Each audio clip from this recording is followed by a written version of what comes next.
always treat your gun as it loaded.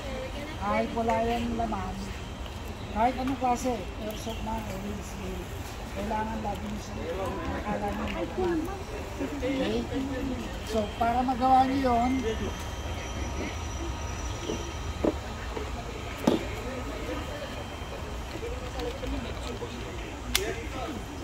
once na dinampot nyo yung baril, ang unang yung gagawin, aalisin nyo yung magazine.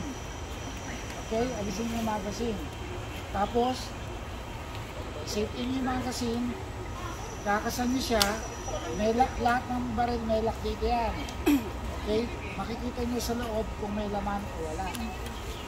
Tapos, ibababa nyo lang siya, nabitin, para safety, lagi. Number 2, never point a gun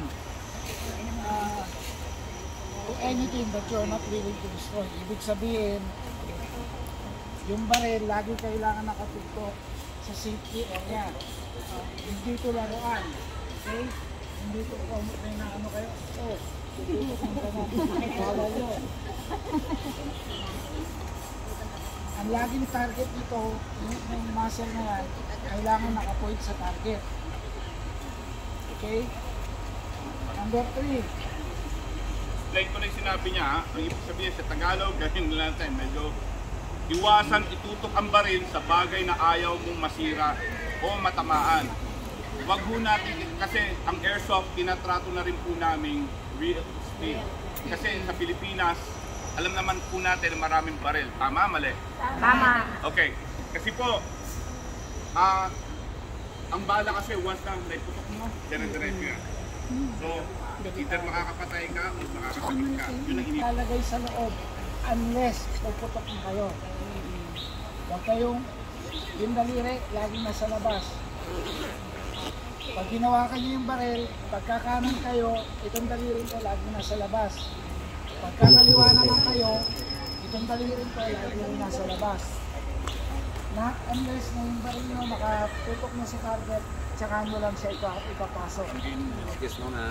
Bago kayo pumutok. Lagi nasa labas yan. Okay? Keep your finger kahit nangangati na yan. Huwag mo ipapasok sa loob. Nangangati ka nagkakaroon.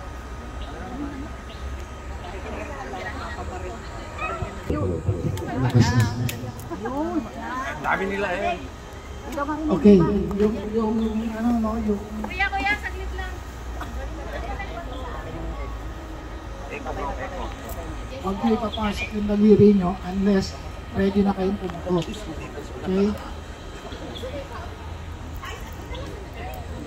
Okay na. Yung number 4, lagi nyo titignan yung target ninyo. At saka kung ano yung nasa likod ng target ninyo. Kasi may possibility na kahit bibis man yan o real steel yan, yung bala tatako sa target ninyo.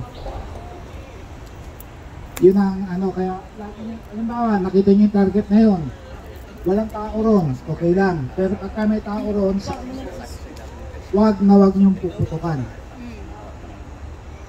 Dalawang klase ang area natin, up range tsaka down range.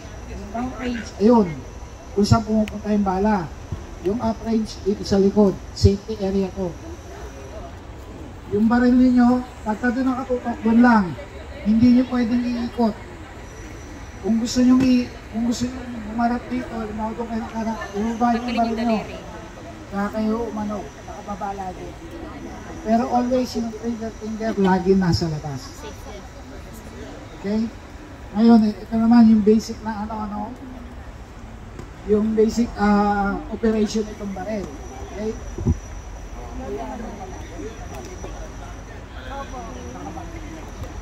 Depende dun sa situation na sa gun position. Yes, doon na lang tuturo mo.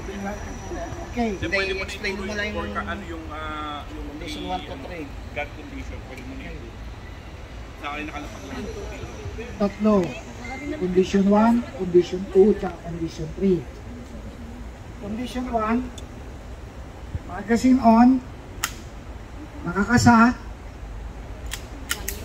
nakalock yung nakalak siya. condition 1 yan. Pag sinabing condition 1, load, cock, lock. Condition 1. Okay?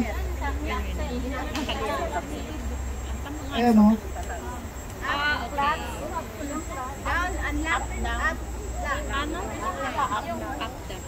Tuturo sa inyo mamaya ng message. Okay?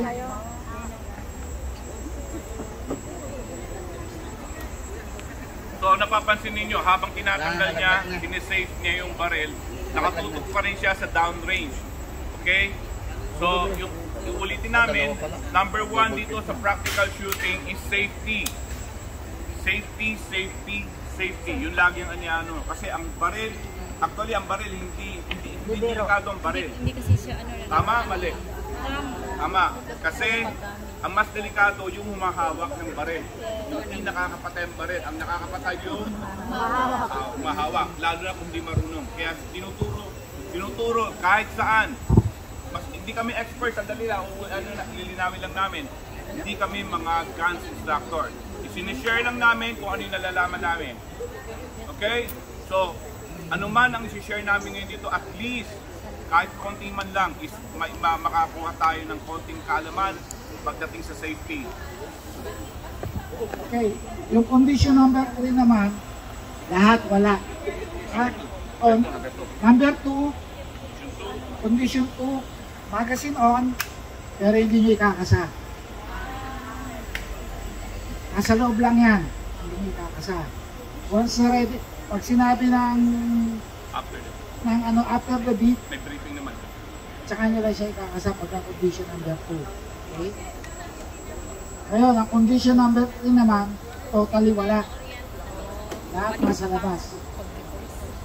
Kaya pagka condition number 3, pagka yung after the beat, pagka narinig yung beat, tamputin nyo yung barrel, point sa safe area, trigger finger out, pagka yung magazine, nasa, ready to go na kayo. Hindi nyo na kailangan ilak, kasi nakatapat na kayo sa target area eh. Nakatapat na kayo sa target area, kaya hindi nyo na kailangan ilak. Ilalak nyo lang siya pagka condition number 1. Yun yung tinatawag na lock and loaded. Ibig sabihin, loaded siya, nakakasa siya, nakalock siya. Kahit anong gawin yung kalabit dyan, hindi yan puputok. Okay? Hindi yan puputok kahit anong kalabit dyan.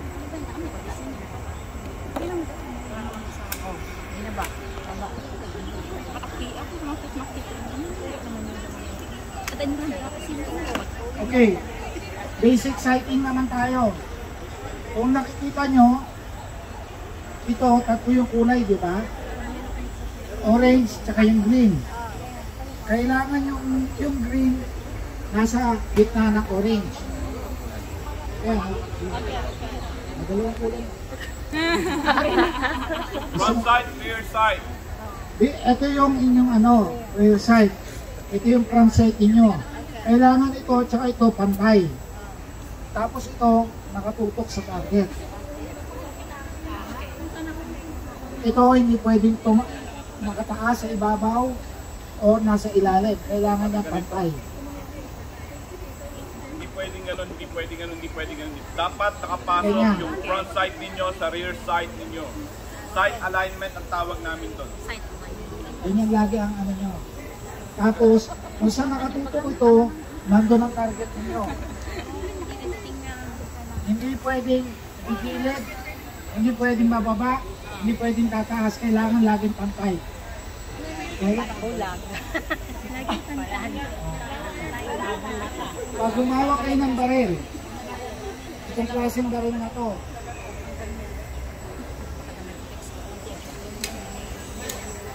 lagi itatandaan ito, may safety. Ito. Kaya pag kayo nawakan nyo siya, as much as possible, mataas. Kasi, kahit nang makasayan, kung hindi nyo mapipinto dito, hindi yan mag-i-engage. Okay? Ito yung tinatawag na leak safety. Kaya kailangan tataas nyo yung hawak nyo para mag-engage yung baril. Meron namang isang klaseng baril na walang grip safety. Ito. Wala siyang external safety. Pero, nasa trigger niya yung safety. Hanggat hindi maayos yung lagay ng trigger finger niya, hindi nyo makakalagay. Halimbawa, sa gilid nyo lang siya inawakan, hindi yan makakalagay. Not unless may reach nyo yung tab na yun. Ngayon, yung pagkakarga ng magazine, pagkakalit mo kayo sa lagi nyo tatandaan yung BBs,